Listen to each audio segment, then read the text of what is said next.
Good afternoon, good morning, good evening, depending upon when this live will be viewed. Sam Tolbert, Sound of Joy Music Services, and we're coming again with another impromptu uh, viewer requests live stream breakdown. Unfortunately, I broke down this song, the wrong version of this song.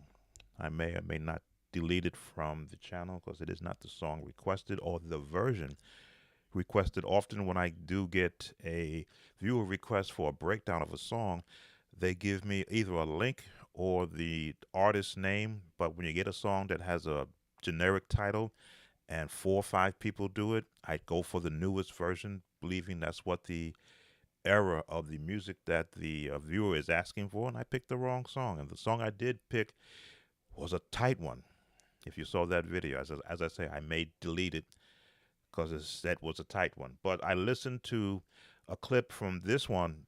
This is traditional gospel, the era in which I am best suited for in giving instructions as to how to get that traditional gospel sound into your head and out through your fingers, and of course, out through the piano or whatever instrument you're playing. So, we will be covering You Should Be a Witness by Reverend Charles Nix Jr. Now, I've got the key already. A couple of sites I went to had sped up the key. I said, gee, I know it can't be in E major. They didn't play in E major back then. So I found a copy of the video, which I will put in the description, that will have the key. In fact, let me just do that now. Put it in the description. The key in which we will be doing this breakdown in. Let's see if I can put that in there now. Yes, I can.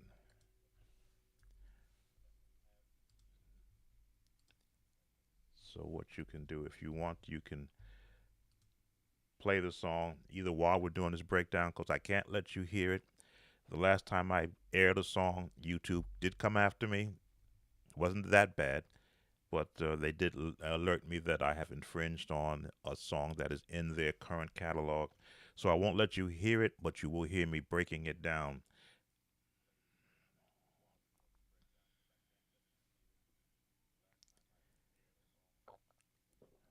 You might hear a repeat of me talking. I'm monitoring my voice to make sure that I don't mess up and not have the microphone turned on. So you should be a witness. It is in the key of E flat. We are set up on the um, in the workspace already. I'm trying to think through. I want you to hear a bit of it before they come after me. So you'll see where I will be working from. Hey, how you doing, Joshua? And Sub Zero, how are you? Let me just reroute my audio just for a split second to let you hear where I'll be working from. And let's go back to here.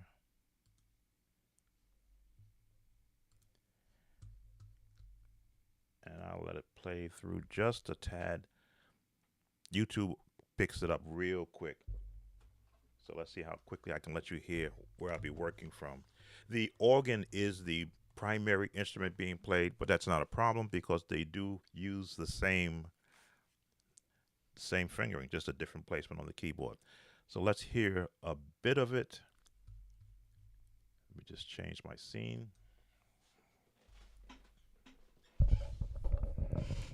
I'm going to let just a bit of it. And for those on my Facebook page and on my Facebook group that are watching, welcome also.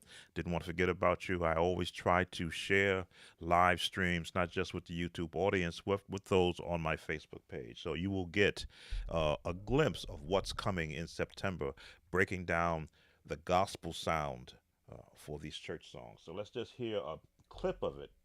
Let's see if I can beat the YouTube ears. Here we go.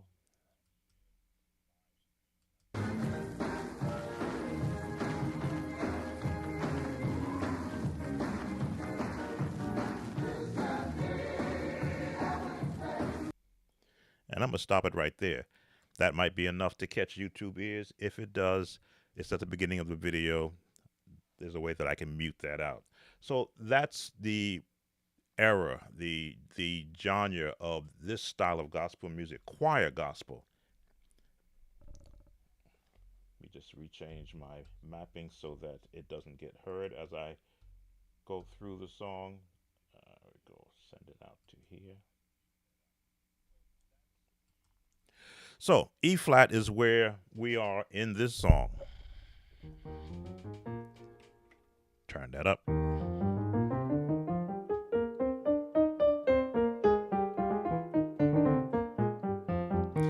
No, I haven't warmed up yet. Hey, how you doing, Louie? I haven't warmed up yet, so the fingers are stiff. My first time touching the keyboard this morning, so I have my own exercises that I use to quickly limber up the fingers, not just the right hand, but the left hand.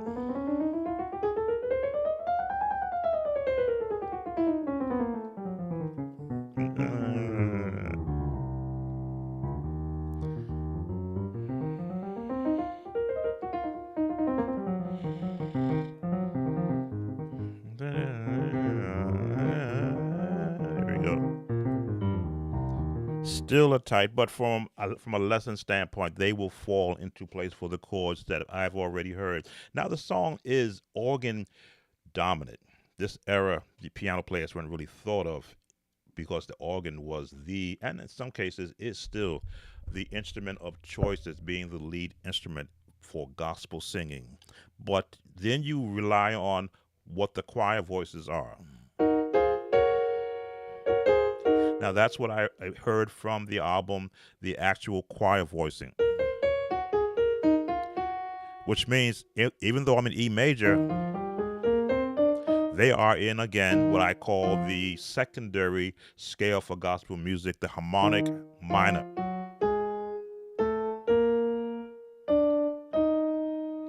I believe I got that right. The harmonic minor. That's where this song, but they again bounce between the harmonic minor and the harmonic major. So let me listen to the song. I'm going to mute you so you don't hear me, and I will be finding the chords that are suitable from the organist playing. You're going on mute.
All right, so choir director led song. They have timing. They set up the timing to follow the beat and to follow the person doing the actual choir direction.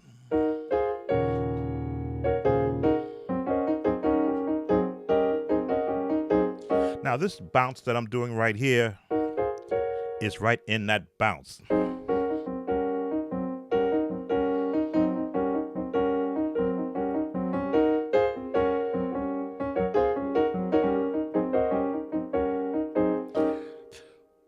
Minus a bass player because I don't hear a bass player in the actual recording.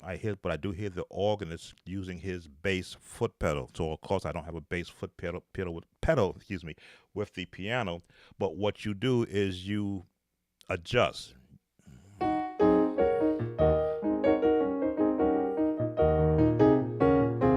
So now I move my hands down to give me the lowest note, which will help piano players.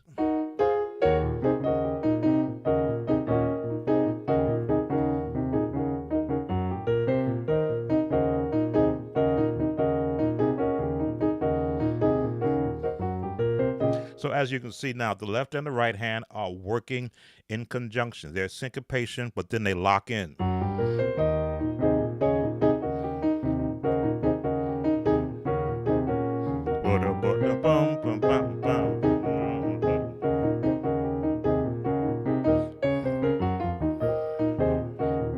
And this only comes from practicing scales. Like you see, my hands are now warming up now that I am playing a gospel song.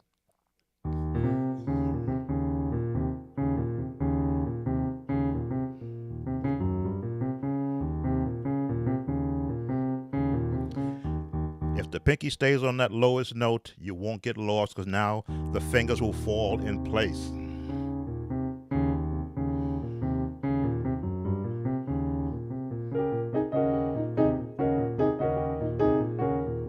Then the change.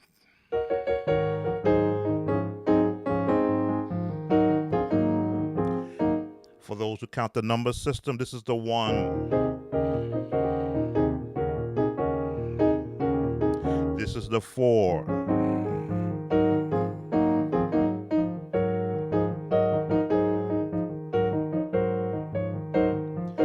And the right hand is mimicking not just what's happening in the choir voicing, but the music around it.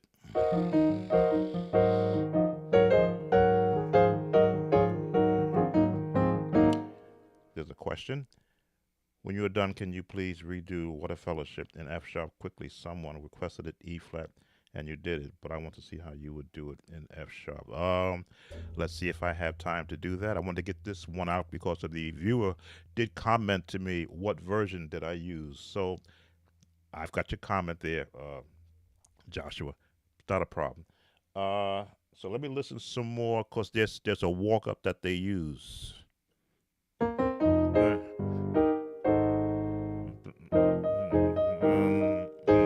They go to the diminish.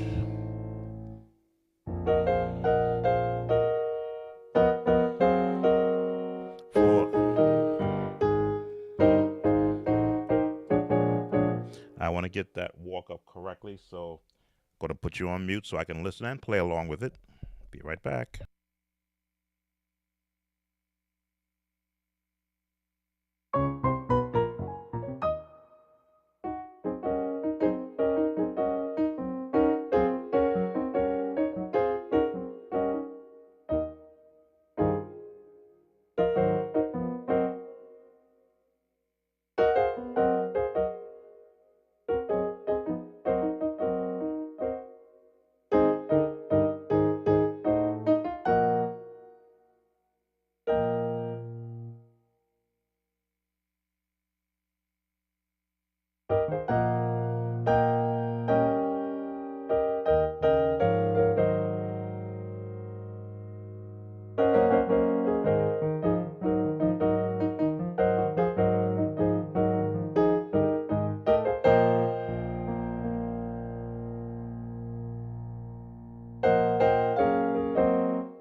Okay, that timing there. After they go into the 4, 2, 3, 4, 5, 6. So the organist is having a field day with what he guys has to do with his timing. So you must.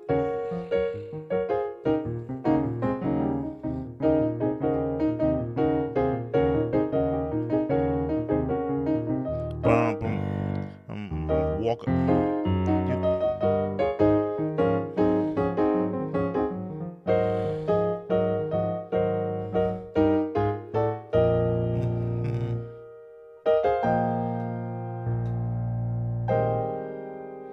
Let's find the right chord. Again, this is a it's a gospel song, which means you've got elements of jazz in there. But now the organist is the only instrument, lead instrument. So now I'm gauging his skill set based upon what I can hear from this recording, which doesn't have, I would say, the best microphones for the instruments that just puts it right there in your face.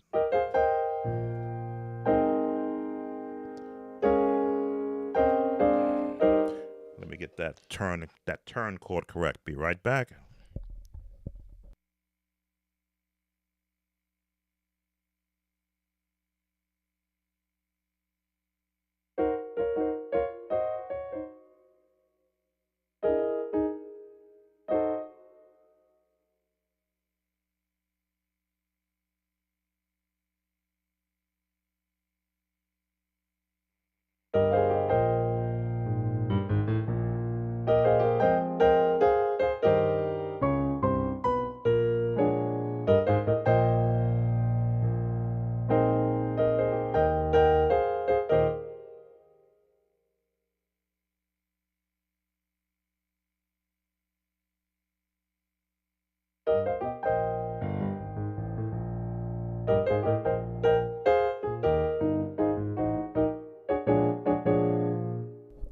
So the musician is going free willy nilly. So I'm giving you all the potential options for playing a song like this. You're going to have to rely on your choir director and your vocalist to give you a landing spot, and of course the drummer, so that you can land on the correct chording for how the vocals are singing.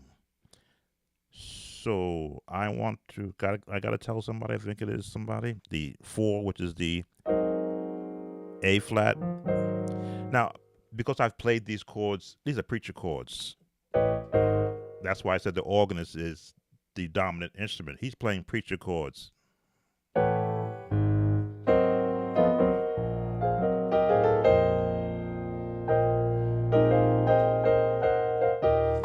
Bum, bum, bum, bum.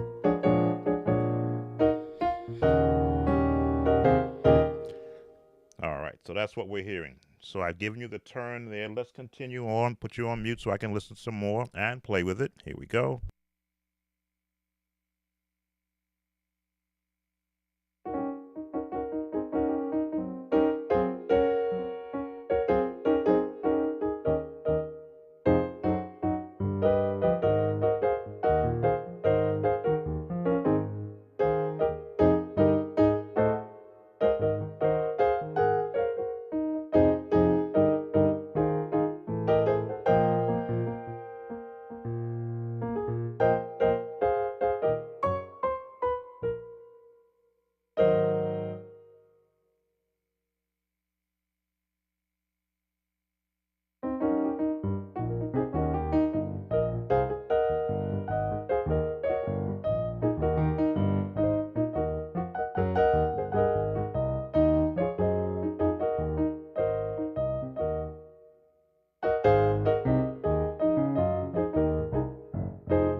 All right, so now we're into the what I call patterns. That first pattern would serve that first part of the song. Now the musician and the singing is taken into a different pattern, and here's where you learn the bass movements.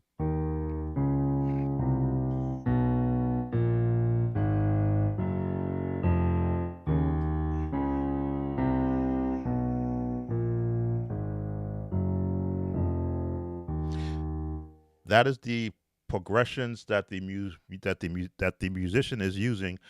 Again, the lowest note will help support what you're playing on the higher notes.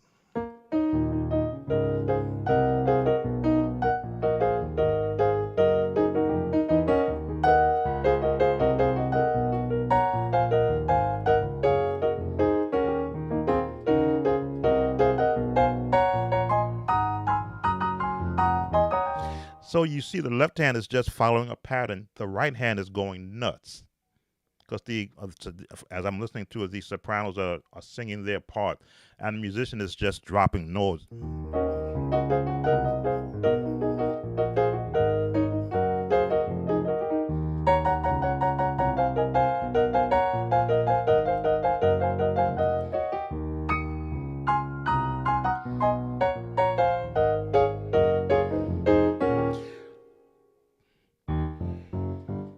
Practicing scales, chromatic scales with your left hand will help to build your dexterity to be able to hear those notes. Bump, bump.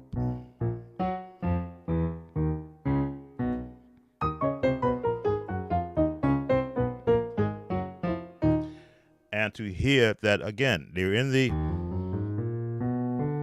when I talk about the minor scale, they're coming out of the minor, they're in the minor scale, a different version of the minor scale, back into the major scale, back into the minor scale, in the minor scale, in the minor scale, in the minor scale, in the major scale, back to the major scale, because they're borrowing chords and notes, and gospel music is for the traditional.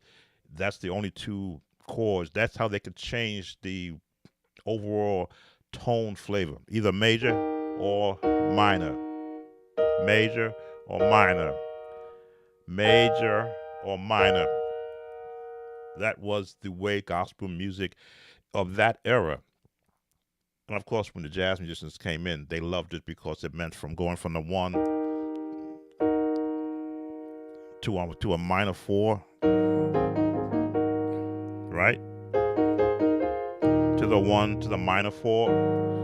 One note change, bass change, but the note change helps to color tone that particular. So let me play through what's happening with and I want to thank those that are watching. I see we have currently 4 watching us. Let me listen some more and see if I can see what the musician is doing. Not exactly, but in the ballpark. Be right back.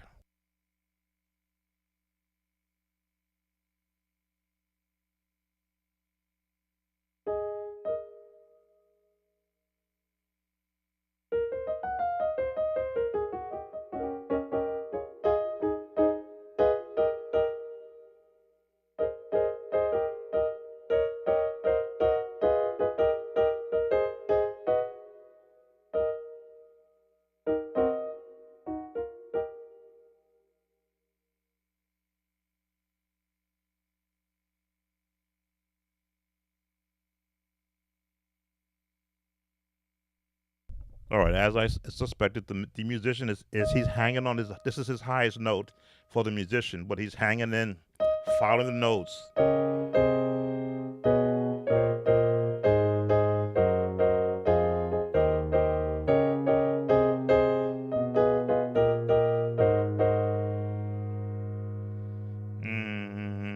There it is.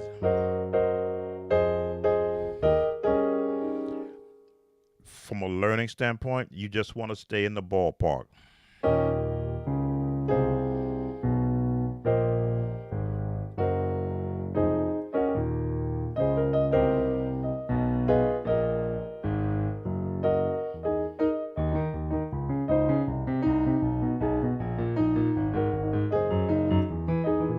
And yes, he is bouncing.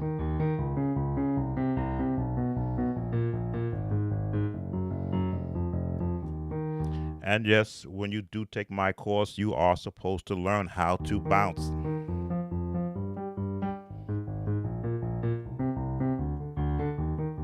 It's not hard. It's locking your fingers in place and rocking your wrist.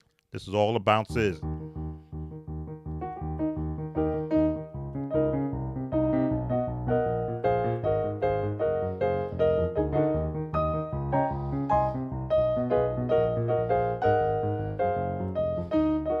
And yes, there's a sequence: high, low, high, low, high, low, high, low, high, low, high, low, high, low, high, low, high, low, high, low, high, low.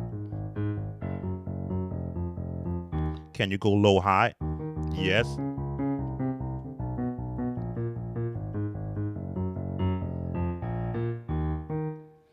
All right. So those are the chords for that part of the song. Let me listen some more because we're coming to the halfway point in the video, but I'm sure it's just a long video. So let me listen some more. You're getting a lot of chords here.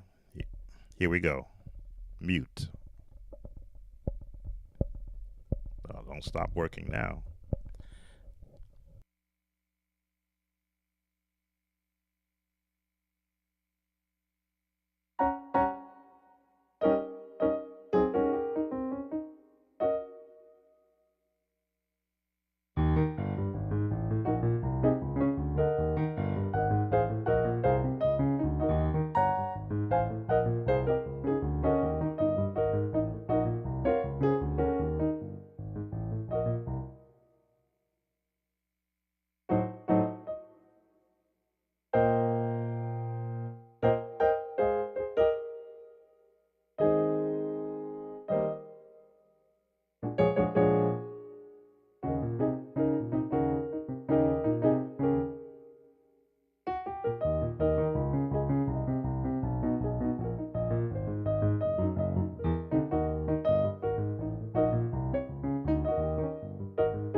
Okay, that does get tiring.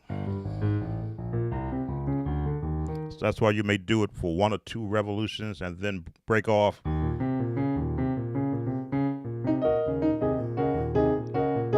Till your hand gets back its strength. Then you can go.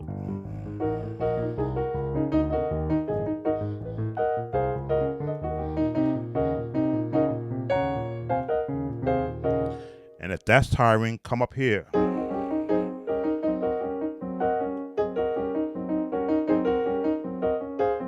So the choir voicing is still hanging.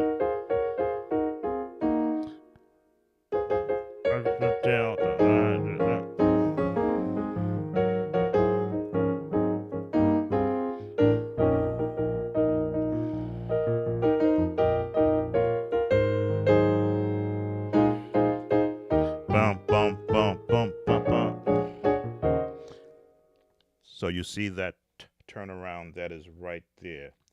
Let's see what else I can hear. Pretty much coming to the end of what I can show you, because this song, as with all gospel songs, they follow patterns. They allow the voices of the song to enthuse the listener.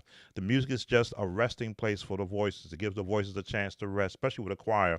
If you've got a big choir, then your musicians should be just below their voices, not equal or above, but just below it, so that the voices and the lyrics can be heard. This song in this era, this again, it's just the organ player that I can hear. I hear no bass. I definitely don't hear no piano, um, which makes the song organ dominant, which means if you're on a piano doing this song, you're going to work, because an organ, again, can hold one note or whole chord and not get tired, because he just hold his hands right there in one place and just move his fingers. But a piano player has to keep striking the piano to get that sound to come out. Let me just listen some more and make sure there's nothing I missed, and then we'll look at Joshua's song. Be right back.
Okay, so it's repetitive for the next 3 to 4 minutes, hanging in these chords: soprano, alto, tenor, and then of course your bass on the bottom. And you can fill it up with that chord right there for the stand up and be a witness.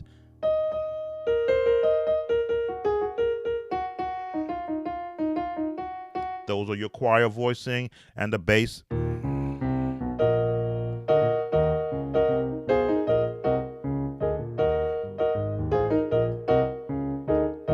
So if you haven't taken my or seen my video on bass hand and how to develop that, I do have a YouTube video. I don't know where to go find it. I believe it was done last year.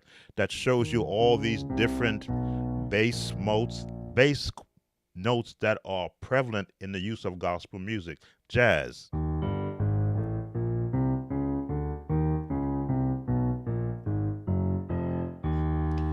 Once you learn one sequence of it, you can apply it to any song.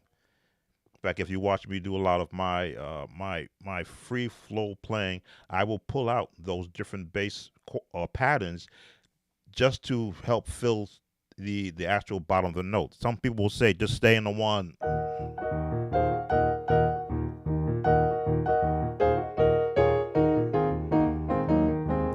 but I always like to hear, especially in the bass and lower hand, movement.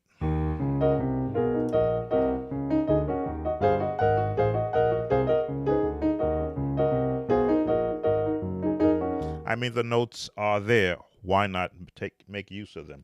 So, for the viewer who requested the breakdown of this song, my apologies again for not selecting this version. I always go for the newest version of a viewer request because I never know where they are musically and what they're looking to do. So there's the breakdown of "You Should Be a Witness" by Reverend Charles Nix Jr. We're going to look at for Joshua, "What a Fellowship" in F sharp quickly, F sharp G flat, depending upon whose musical notation you're using. Let me change my Chordy app.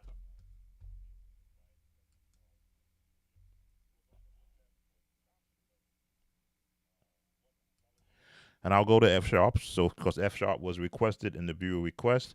Um, the hymn, "What a Fellowship." I'll leave that there. "What a joy divine, leaning on the everlasting arm." It's generally done in the key of A flat, but G flat. It should not be a difficulty. I know for those who are on the Facebook um, uh, venue right now, from the musician standpoint, if you're on, you've been watching the continuing conversation of to transpose or not to transpose. My point has always been, why limit yourself to one key when there's so many other keys that you can learn to play in just as fluently or even better than quote unquote your favorite key or the key you're more comfortable with. So I will never, even though I have the transpose button on my keyboard, right? You see my hand, you can't see it, but it's not pointing. I've never used it. I've always been, if the song was done in the key of E major, I would have learned it in key of E major, just for the practice and the understanding of what notes are applicable to me. Now, you saw us playing the song "You Should Be a Witness." We were using a lot of the chords you're going to find in F sharp.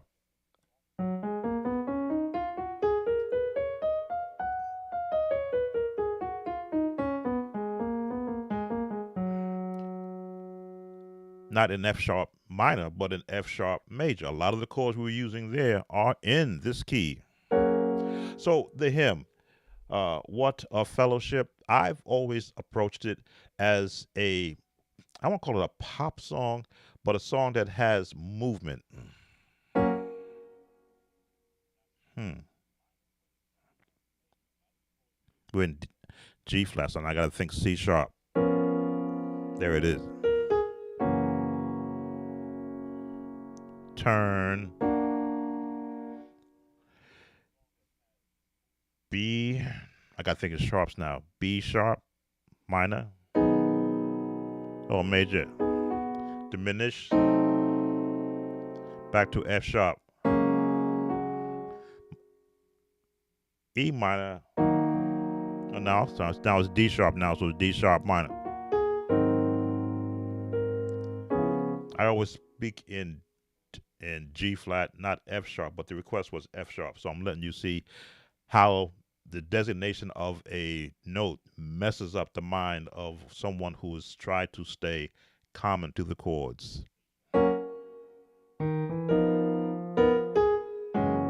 Turn, walk down,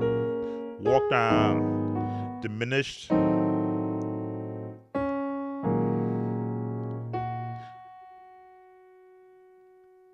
The D minor, D sharp minor, everlasting arms. So melody again helps me to select your what I call home chords. You never go wrong with your home bass chords. So for those who count the number system, 1, 4, 4 plus, 5, 6, 2, 5, the 1, turn, 4, 4 sharp, 5, 6, 5, and we're gonna switch it up. A little jazz. Stay in the 5, and back to 1. Now those chords, again, being generic in nature, if someone is singing behind that, you're gonna have to assign a beat to it. So let's go get a tempo from our drumming core, and let's set that tempo.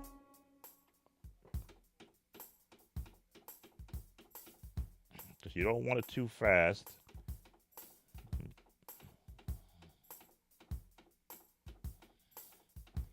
You want a teaching tempo. There we go. Teaching tempo. And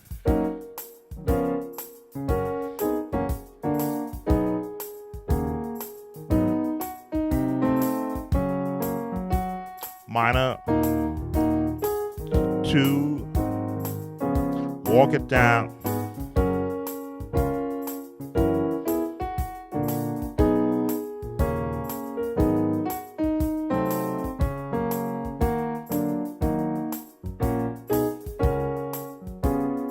Turn again.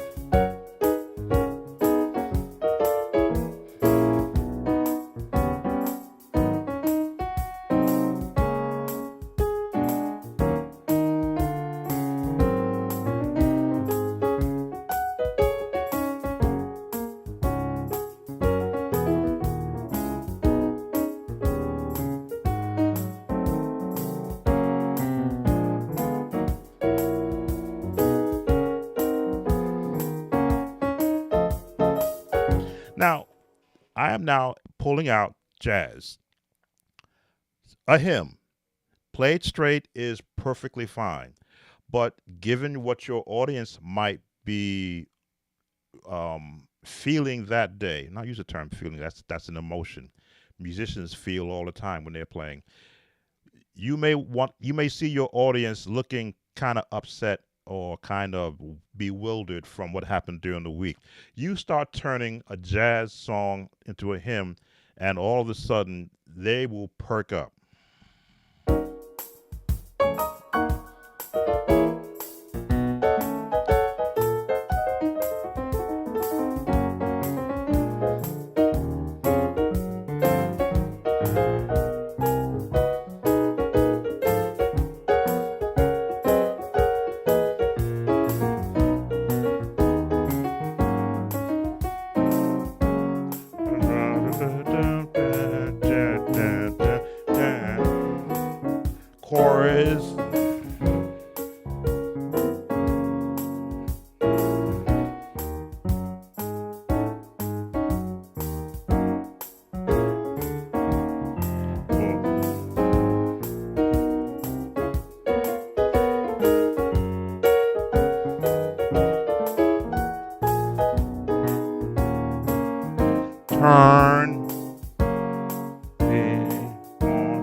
Now, all of these chords I have covered in several of my live videos where I say that there are so many chords you have yet to turn to use, especially with traditional gospel. Yes, all of these number system chords are great, but when you go out of the number system and begin to look at every other chord, jazz, classical, um, spiritual, and begin to mix them all into whatever song you're playing. And as I always say, I choose what chords I want to use at the very before I play it. I have an option to go here, to go there, depend upon again, this tempo I'm using is kind of a I'll call it a Baptist speed. If you go to the Pentecostal speed, less chords, but more movement. So the Pentecostal speed would be here.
So now you're using less chords, but you're still keeping the tempo. And this is still a great tempo to even use in the Baptist church. It's kind of wake up the people in the back, you might say.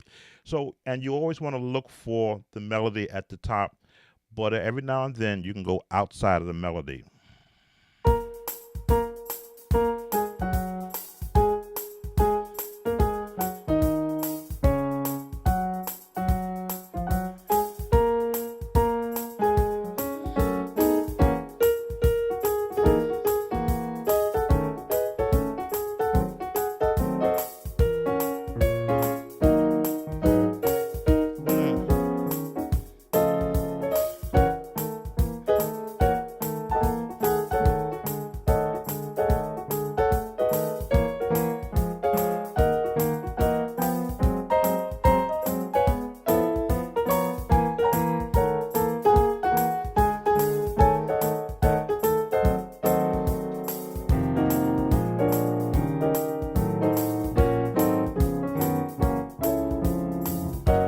Walk up,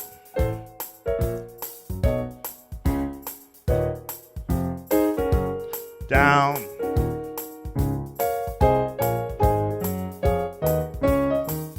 walk up again,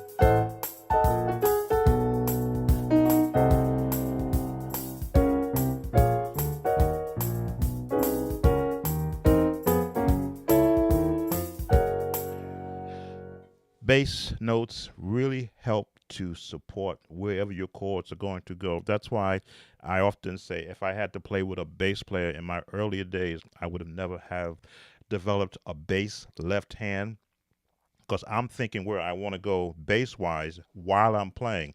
I select the chords in my right hand and then choose the bass pattern that I want to do in my left hand. So, Joshua, I hope that gives you a glimpse as to what, well, I should say, what a fellowship. Actually, leaning on the everlasting arms is the book title of the song. I had to learn that so I could be. I knew how to send people to the correct page. Leaning on the everlasting arms, in the key of F sharp, and as you can see, these notes that I'm using in F sharp were the same notes we were using just a while ago in E flat. We just went a little bit more major with them. And again, the Nashville system: 1, 2, 3, 4, 5, 6, 7, and octave 1/8. They all play. They all play a part in that. And when I do the actual gospel series, there will be probably more live um, uh, videos than there will be pre-recorded videos because gospel it's a felt nomenclature. You can't number out a gospel musician, just like you can't really number out a jazz musician. For a jazz musician, if he's going to play with someone, he doesn't want everybody to be lost, especially the bass player, where he wants to go with that chord. But a true jazz musician, if you watch the real greats, and I've watched them on YouTube, and I just sit there and I just marvel that I can't do that.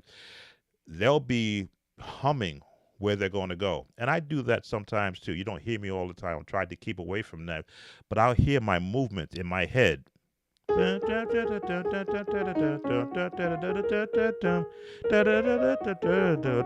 hear that in my head.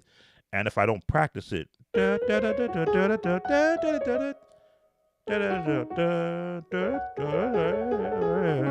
I'll hear that in my head, and then because out of practice, my hands should be able to go to where I wanted to go.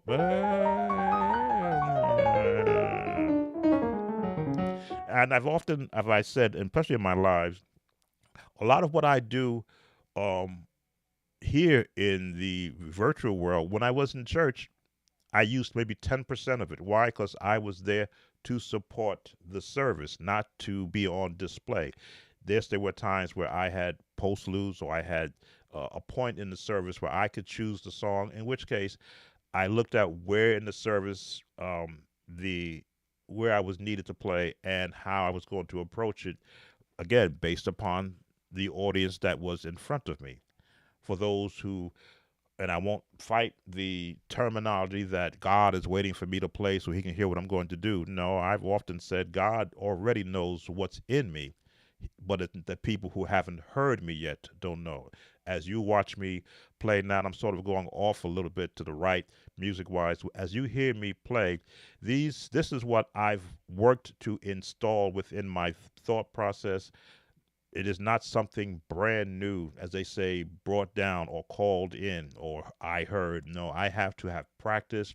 I think I said on one post, God gives me the wisdom to choose the chords that I have already put the time in to learn through theory and practice. So if I've never practiced the theory behind the F sharp G flat major scale and don't know that these notes are the same in each octave,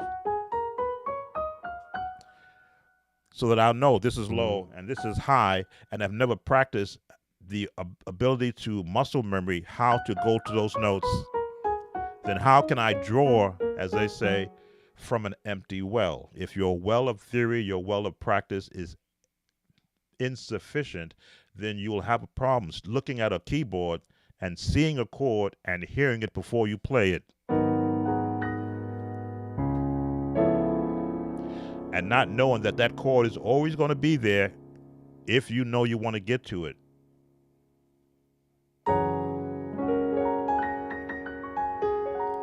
Because your hands will have practiced how to, where those notes are found, high, low, middle. That is what I instruct. I won't call myself a teacher because I have no teaching degree in teaching music. I am self-taught through music books to help me understand what am I hearing in my head. I want to get it out. And then when I began to see the proper way to finger a scale, finding the chords became much easier because now I can hear where they are. My fingers know how to reach what I'm hearing. And then the theory of hearing someone else play that song,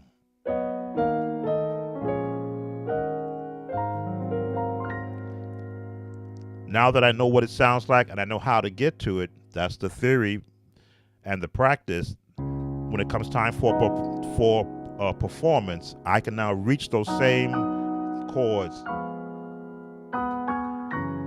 So if I wanted to play Water Fellowship like a ballad,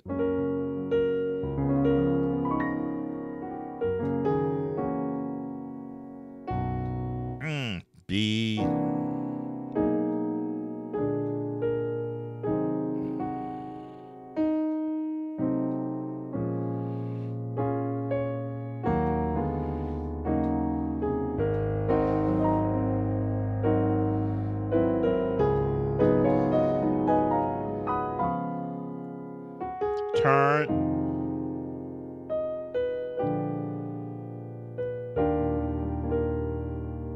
The reharmonization.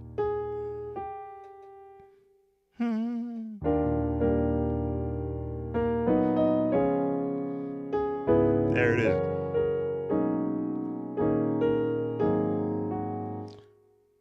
Church diminish.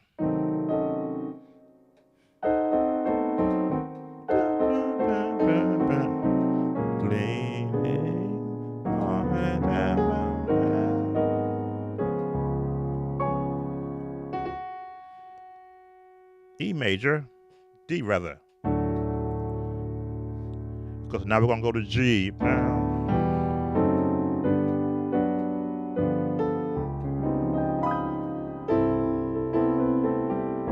Without a transpose button.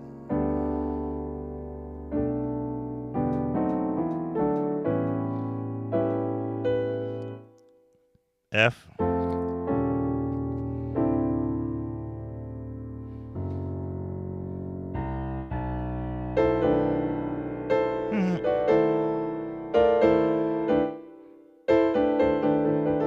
I wanted to change there.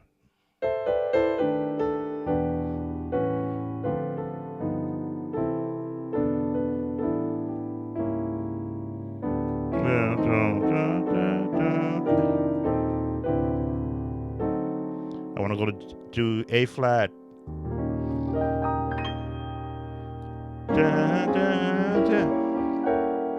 And now the jazz portions come out.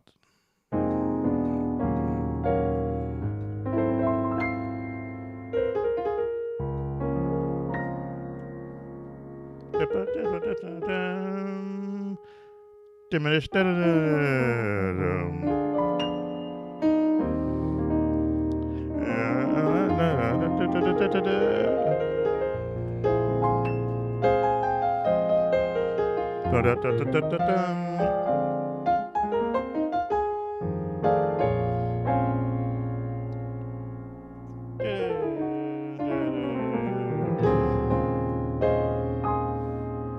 The turn.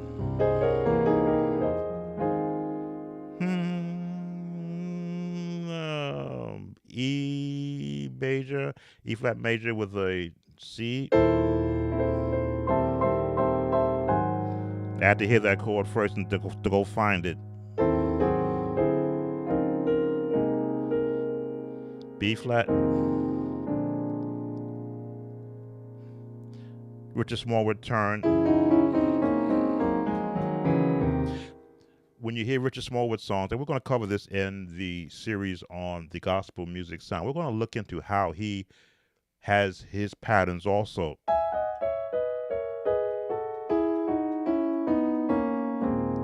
So that you can better understand his approach to his form of classical gospel, and then you can learn to apply that to any song.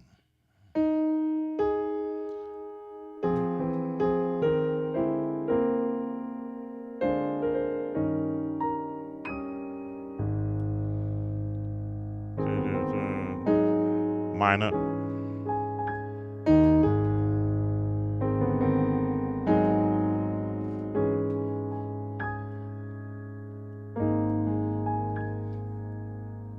Music is a beautiful thing to be able to present to those who are listening based upon how you are feeling at that moment and at that time. And when you begin to hear it first, I'll put it like that. Everything I play, I hear it first. So when I hear it where I've made a mistake, my mind says, no, major, minor, diminished, 12th, 13th. What note did you want to hear? How high? What was the highest note? Where's the lowest note? And what's in between? That's how I interpret music. So when I learn music from someone else's production, I have to hear the highest note, the lowest note, and then all the notes in between.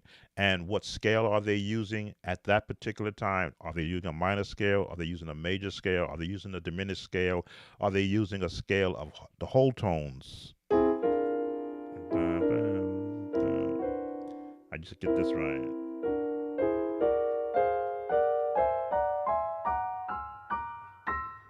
It was all about forming the fingers. But once you get used to that tone, oh wait a minute, that's a whole tone. Dun, dun, dun, dun, dun, dun. And the minute you learn that that's what that is, dun, dun, dun, dun, dun, dun, dun, dun, dun, dun, dun. It's always the same notes in the whole tone, and these probably the only chords that can be used in any song, no matter what key you're in. That scale.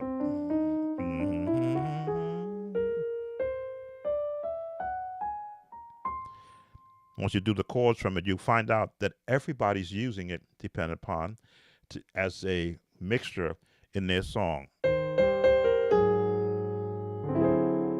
There's the tone to get me where? To the 4.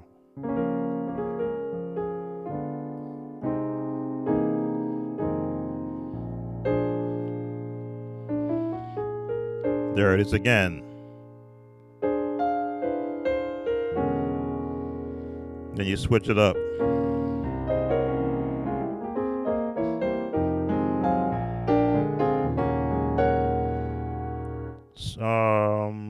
Stan Donnie McClurkin.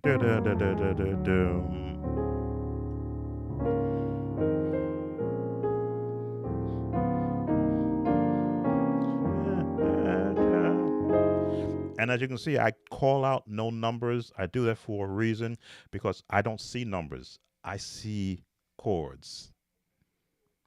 Am I in the 6? I'm in the 2. I'm in the 4. I'm in the 5. I'm in the 4 again. I'm in the 7th plus of the A flat scale. 1, 2, 3, 4, 5, 6, 7. I'm in the 6. 4 plus 4. No, wait. 5. 4 plus 4. I'm just trying to count the numbers. 7 plus 1.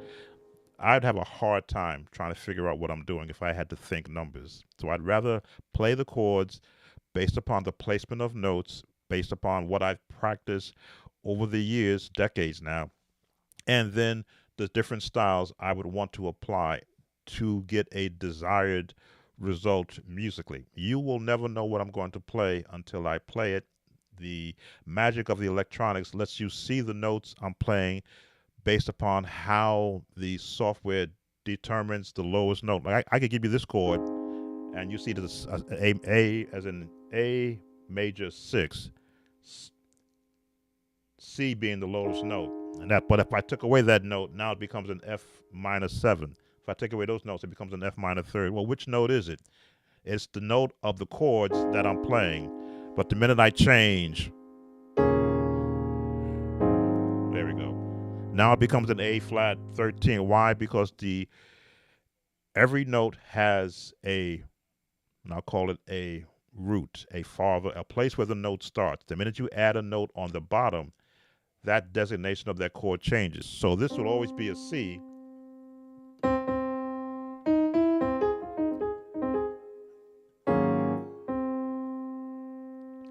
It's like something has crashed on my software.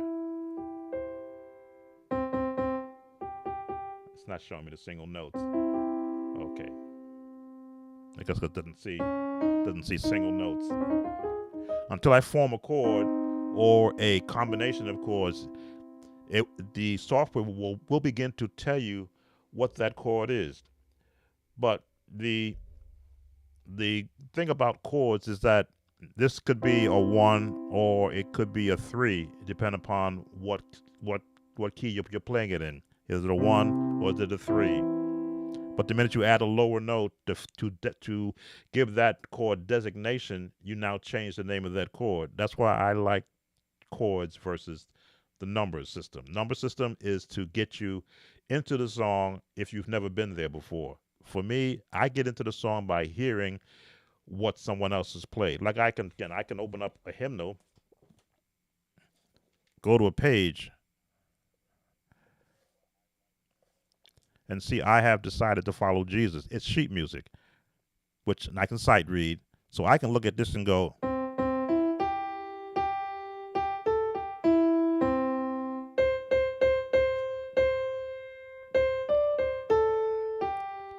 so I got the first line. But now I have to read down to see how they finish the chord.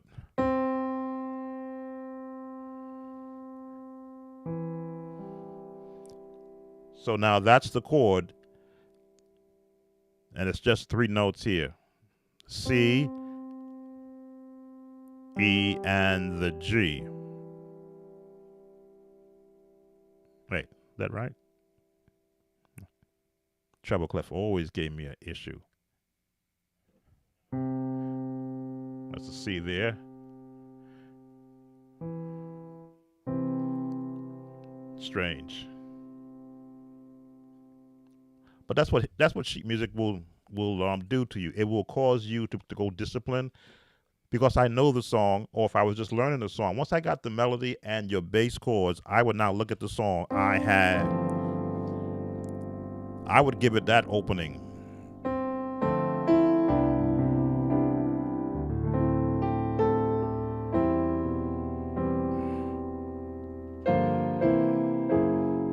How many chord changes did I add? Did I put there?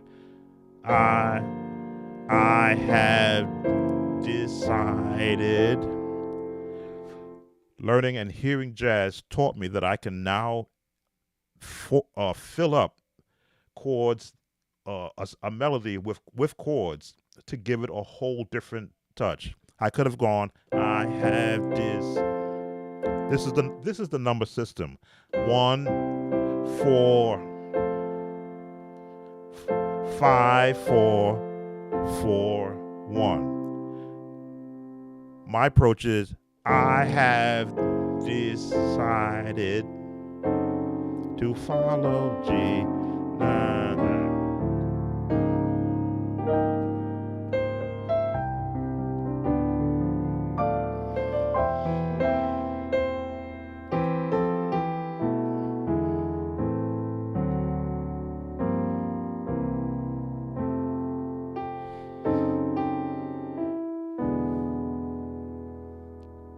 Small return.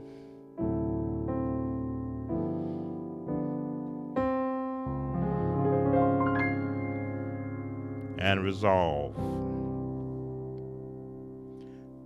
Again, little food for thought.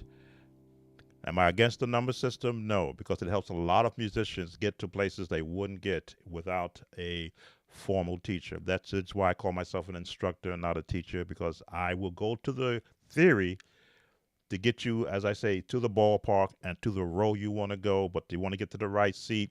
How do you want to get there? Escalator, elevator, stairs. I like the stairs.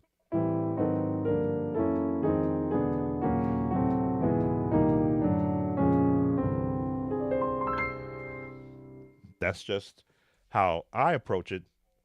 And every time I sit to a piano and even do my own practice sessions, I'm applying something new. Well, I've been here on this a while. I'm surprised my lights haven't gone out, which means I've got good batteries. They were charged well.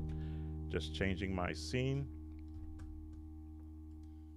Do appreciate, again, those of you who have come in and spent some time with me. This was a song for You Should Be a Witness by Reverend Charles Nix. An error on my part. I learned the wrong version of the song.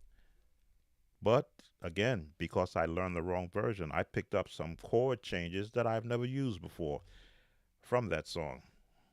I didn't use any of them today, but they are stored in here that if I ever want to go to that particular movement to get to from one part of a song to another, I can pull that out of storage, you might say. I want to thank those who have come in to spend some time with me. Let me just go to and look at what we got here. There we go. Thank you, Joshua, for coming in. Louis, Sub-Zero, you were the three. I think the only three that chimed in. As I say, impromptu. I am still looking at rearranging my schedule so that I could do. Hey, Gwen, you're welcome. Rearranging my schedule so I could schedule more lives. if you know what I do every day, I'm on YouTube probably um, 4 to 5 hours a day because I am also in training. I'm being trained in software applications, in digital audio workstations, in um, playing jazz. I go to several jazz sites that I have subscribed to. When they post something, I'm now being a student of those who know more than I do. Of course, I monitor my own page for viewer requests. Then I'm learning the viewer request songs. And then I also look at other content creators, new and old, to see how are they presenting themselves on YouTube to be able to uh, grow an audience. I believe I've surpassed the 30,000 mark yesterday. So now I believe I'm at 30,011, I think was the last mark that I saw. And I'm thankful for the 30,000 plus subscribers. But I have sites that mirror what I do, and they're approaching 80,000. So I'm sure some of the people who view those other sites also come to this site. They maybe don't subscribe. There may be something that I'm not giving them to want to subscribe to keep up when something new comes out. So I'm looking at becoming more innovative in my approach.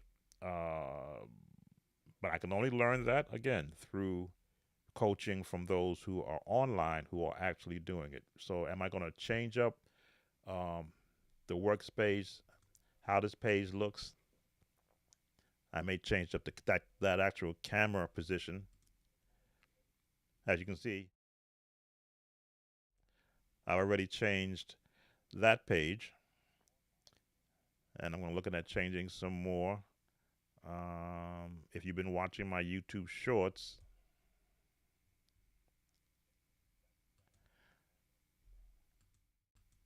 that's my YouTube shorts page. I've now uh, learned how to stretch them out more so they're not so small.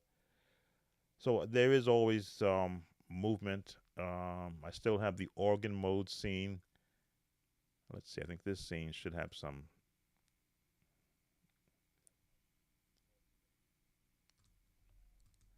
I haven't used that page yet, but I will be covering that page when I do the series on learning the gospel music style for piano because the notes come from somewhere.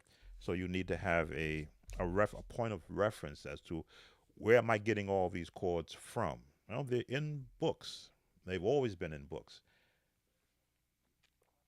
Sometimes you have to go past, as I say, the numbers system that basically gives you three chords to work with and a number to where to the to the real meat of music, and that is all the chords and all the designations for the name of those chords, and then have someone guide you as to why you want to put it in this place, which is what gospel music is. Why would a musician put a minor chord there and the song is in the major? Well, at that time, his finger could have slipped. And when he played it, it sounded good and it stayed in the song. Or, as I say, many times in my freelance playing, I'll hear the mistakes while I'm playing it, and the next time around, I'll correct it. My finger slipped, or I was in between which chord I wanted to play, and then I just got caught at the last minute, ready to play the chord, and I'm still deciding major, minor. Do I want a seventh there? Do I want to stretch it out? Do I want to bring it in? Where's the bass going to fall? And then I'll mess up and I'll play the wrong chord. Then I'll go when I do it around the second time. I'll go, okay, here's what you wanted to play. Don't do that again, but keep it there. Welcome. Oh, you're welcome. Sub zero. I tried to give you what I would have wanted when I was a younger musician or an intermediate musician in learning in this current dispensation of time. As I say, there was no YouTube back in my day, and there was even less or close to zero musicians who wanted to sit down with you and give you practical. Why am I growling? Excuse me. Drink some water. Please excuse me. There were no musicians who wanted to show you. This is why I played this chord. This is how you play this song. Oh, here's a book you can go get. There were no um how can I put it? I want to be polite to those who came before me. There was no path provided to a young musician, especially in the church. Now, perhaps if you were a prodigy, you would be, excuse me, you would be what's the word they use? Scouted out. And someone would have said, hey, your son or your daughter needs to go to Juilliard or to Boston, Berkeley, because they've got something there musically. There was no I wasn't the musician who could sit down and start playing chopsticks. I fumbled through chopsticks until I began to understand the breakdown of chopsticks, and I think that's something that a lot of musicians should be able to do. Chopsticks in every key. Now I'm talking now because I'm creating content for YouTube also. But I struggled trying to play chopsticks because I didn't know fingering. This is what I would do. And I go, how you do it?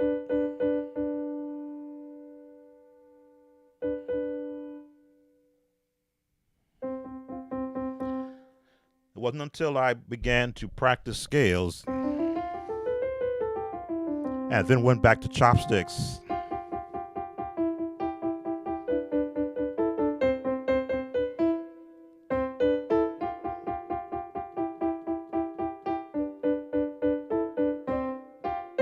Now all of a sudden, chopsticks wasn't out of the realm.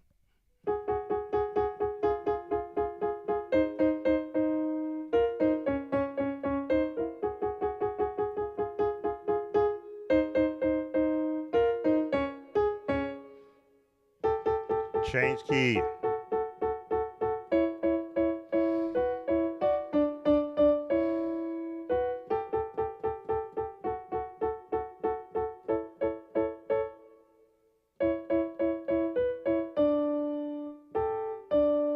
My ears are hearing all the other chords I would put with it. Then I would look at it, gee, I could put a bass with it.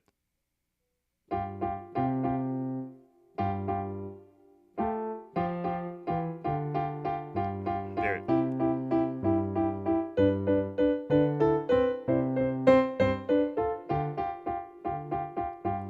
A while since I've done this.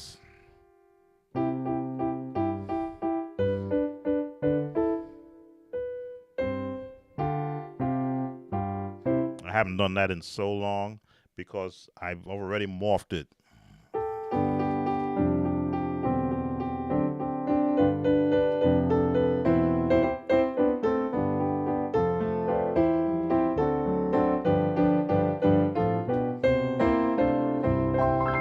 I morphed it into a song because as I got comfortable playing it, I said there's got to be something else I could put with chopsticks. Created a song. Of course, I did the same thing with Twinkle Twinkle Little Star and Mary Had a Little Lamb. All those things, Row Row Row Your Boat. All those songs I was struggling with as a child. As I got older and began to add more touch techniques to playing it, I said, well, gee, let me go back and revisit why I struggled with that song.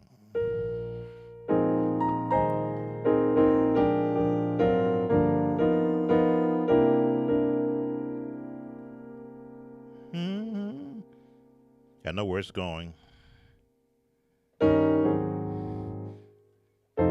There it is.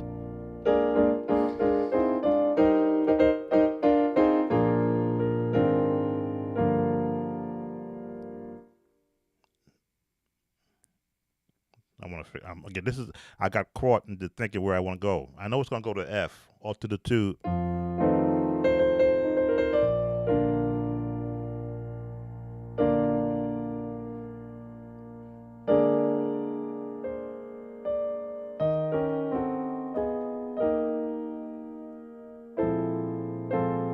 Hmm. There we go. But you begin to look at everything musically and you see it differently than what everybody else sees it. Now, it may be a child's tune, But it's like starting off with peanut butter and you added jelly, and then you went and you toasted your bread around peanut butter and jelly to turn it into something that wasn't just, we'll call it plain or the ordinary or basic.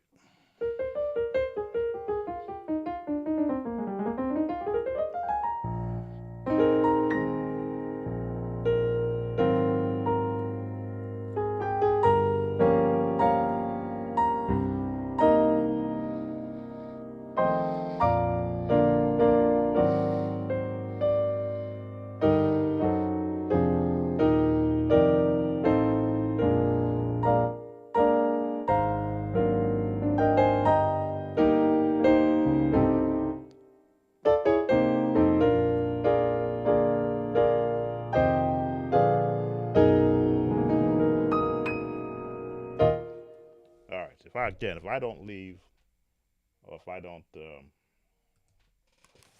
often I've said, if I don't close, I'll just start playing and I'll start having an actual ball. But that's what music should do to the musician. It should, every time you touch the keyboard, be it an organ or your Casio, because I had a Casio. In fact, I still got one in the closet. One of my lights finally went out. Anytime you touch a keyboard, it should want you to. You should want to stay there. You should want to stay there and continue to investigate and explore all the potential um, modes, tones, scales. Again, I've only touched on the major and the minor and the harmonic minor scale because I'm not a jazz musician. I don't have the Lixian and the Mixolydian and the Alien and the. I think I did a video of showing you how many terminologies of scales that are out there, but I may have touched on some of them in my chords just to get the tone quality to fit the whatever it is that I was doing musically. So I'm going to bring this to a close. Once again, thank you all. Those who are going to see the restream, those who are watching, yeah, I know my stomach is growling. I need to eat something. Those who are watching on my Facebook page and in my Sound of Joy music group, these videos are not just for the YouTube audience, but for you also. You can't ask any questions on on the Facebook page when I'm on YouTube, but when I am on Facebook, you are always free to ask questions and, of course, comments to help me understand what I can possibly share with you from the wealth of knowledge that I have secured from all my years as a church musician, retired. What is it? I think there's a movie out called Red. Retired, but extremely dangerous. Yes, I'm retired, but I'm still extremely dangerous chords, song wise, because I keep myself constantly involved and in the midst of what's happening musically now and of course in the past. So thank you again, those who've been watching this station, this channel, and I appreciate your subscription. As you see, I've got the subscribe. I'm going to move it big here. If you're not subscribed to us, please subscribe to this channel. You really help me out when you subscribe because YouTube will push my channel uh, in other genres of music. So when you subscribe, of course, that like, I had a like button. I don't have it up there. I have to morph it and put it into the page. But subscribe to the channel, like the video, and of course, leave a comment because YouTube does pay attention. They really do. Put that right there, bigger. YouTube does pay attention to what happens. They want us to create content that brings the eyes of viewers. So that's why you see me doing these live. I have a couple more live reviews. I may be doing it. There's a request out for John P. Key's I Made It Out. Not a lot of songs, not a lot of chords there. That may be a live. I have another request for In the Morning When I Rise, God's Not Dead by Bishop Carlton Pearson. That will probably be a live. Let's see. The other ones I've done already. My Soul Got Another Dip. Did I do that one? I didn't think I did that one yet.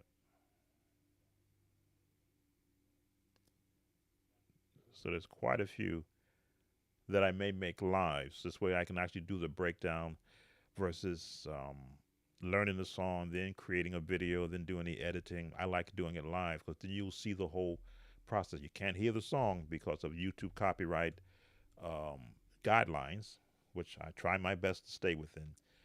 But you will at least see the process. And of course, I will always provide a link once I've been given one to use to break down the song so you too can go and listen to the whether or not tell me did I do a uh, a satisfactory job breaking down the song. Again, thank you very much, Sub Zero, Louis, Gwen. Thank you for coming in, and everyone be blessed today. What's it today? Is Thursday. There may be another live coming. Give me a chance to relax from this one and get some Xbox in. I gotta get some Major League Baseball in. I had to have an Xbox page, and I played last night, and I was winning up to the bottom of the eighth, and then everything just went haywire. Wound up losing, but again, that's how I beat my stress, not by playing, but by engaging my mind in anything that will keep it active and always understanding what am I presented with and how can I come out, as I say, on top. Take care. Be blessed. See you on the next live stream. Bye.